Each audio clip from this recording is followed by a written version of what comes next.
មស្វាគមន៍មកកាន់សាលា SIA យើងខ្ញុំត្រៀមខ្លួនរួចជាស្រេចក្នុងការផ្តល់ជូននូវសេវាកម្មនិងការអប់រំប្រកបដោយគុណភាពសម្រាប់បុត្រធីតារបស់លោកអ្នកជាមួយនឹងសេវាកម្មដឹកជញ្ជូនប្រកបដោយសុវត្ថិភាពនិងផាសុកភាពដើម្បីសម្រួលដល់ការធ្វើដំណើររបស់សិស្សានុសិស្សជារៀងរាល់ថ្ងៃនៅសាលា SIA សិស្សានុសិស្សមិនត្រឹមតែផ្តល់ជូនការសិក្សាប៉ុណ្ណោះទេប៉ុន្តែថែមទាំងបានចូលរួមសកម្មភាពបង្កើនទំនាក់ទំនងរក្សាវិន័យនិងភាពរីករាយជាក្រុមយ៉ាងស្និទ្ធស្នាល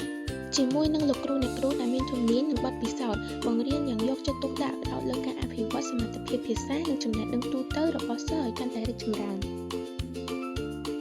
យើងបង្កើតបរិយាកាសសិក្សាដែលជួយជំរុញការគិតច្នៃប្រឌិតការផ្ដោតអារម្មណ៍និងការស្វែងសិក្សារបស់កុមារយ៉ាងពេញលេញ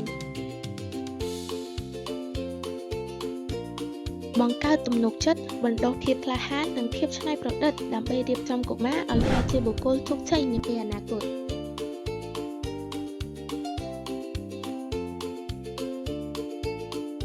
សាលា SIA ចាប់ផ្ដើមគ្រឹះអប់រំដ៏រឹងមាំសម្រាប់បុត្រធីតារបស់លោកអ្នកនៅថ្ងៃនេះ